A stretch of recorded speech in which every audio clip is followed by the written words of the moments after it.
ಓಂ ಶಾಂತಿ. Good morning. ಈ ದಿನ 10/3/2026 ಮುರುಳಿ ಬಾಬಾರವರ ಮಧುರ ಮಹಾವಾಕ್ಯಗಳಲ್ಲಿ 5 ಮುಖ್ಯ ಬಿಂದುಗಳನ್ನು ನೆನಪಿಟ್ಕೊಳ್ಳೋಣ.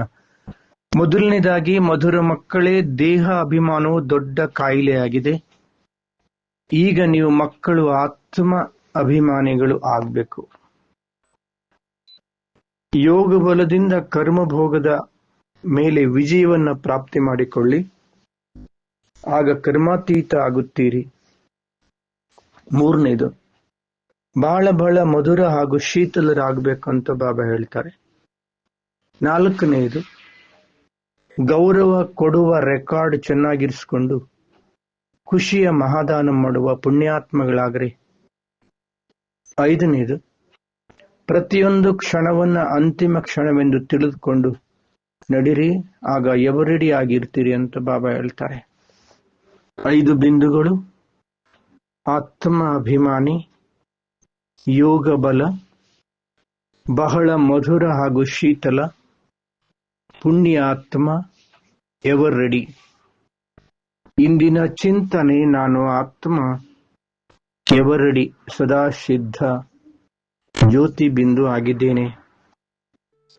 ನಾನೊಂದು ಚೈತನ್ಯ ಶಕ್ತಿ ಆತ್ಮ ಜ್ಯೋತಿ ಬಾಬಾರವರ ಪ್ರೀತಿಯ ಮಗು ಆಗಿದ್ದೇನೆ.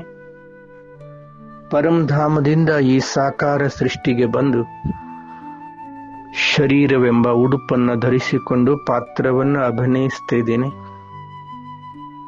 ನಾನು ಆತ್ಮ ಈಗ ಕಲಿಯುಗದ ಅಂತ್ಯ ಹಾಗೂ ಸತ್ಯುಗದ ಆದಿ ಪುರುಷೋತ್ತಮ ಕಲ್ಯಾಣಕಾರಿ ಸಂಗಮ ಯುಗದಲ್ಲಿದ್ದೇನೆ.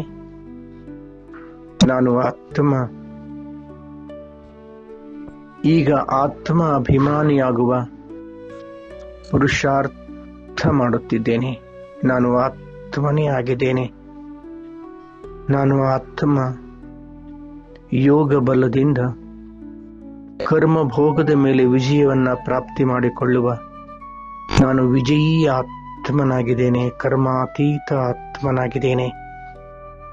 ನಾನು ಆತ್ಮ ಬಹಳ ಮಧುರ ಹಾಗೂ ಶೀತಲವಾಗಿದ್ದೇನೆ.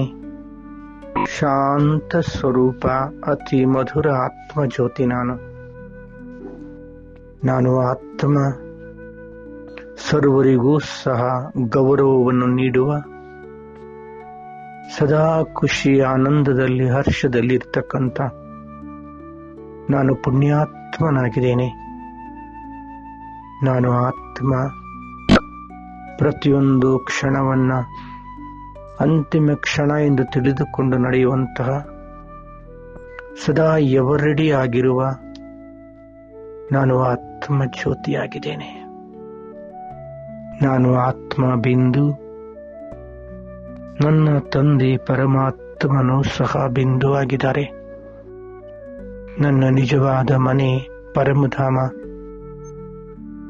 ನಾನು ಆತ್ಮ ಪರಮಧಾಮದ ನಿವಾಸಿಯಾಗಿದ್ದೇನೆ. ನಾನು ಆತ್ಮ ಪರಮಧಾಮದಲ್ಲಿ ತಂದೆಯ ಜೊತೆಯಲ್ಲಿದ್ದೇನೆ. ಸ್ವಯಂ ಪ್ರಕಾಶಮಾನವಾಗಿ ಬೆಳಗುತ್ತಿರುವ ಪರಮ ಪಾವನ ಲೋಕದಲ್ಲಿ ಪರಮ ಪ್ರೀತಿಯ ತಂದೆಯ ಜೊತೆಯಲ್ಲಿದ್ದೇನೆ.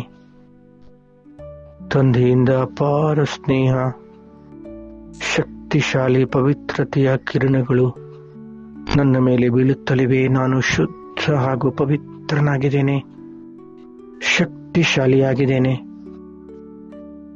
ತಂದೆಯಿಂದ ಅಪಾರ ಶಕ್ತಿಗಳನ್ನು ತುಂಬಿಕೊಳ್ಳುತ್ತಿದ್ದೇನೆ. ನಾನು ಆತ್ಮ ಜ್ಯೋತಿ, ಪರಮಾತ್ಮ ತಂದೆಯ ಮಗು, ಪರಮಧಾಮದ ನಿವಾಸಿಯಾಗಿದ್ದೇನೆ. ಓಂ ಶಾಂತಿ.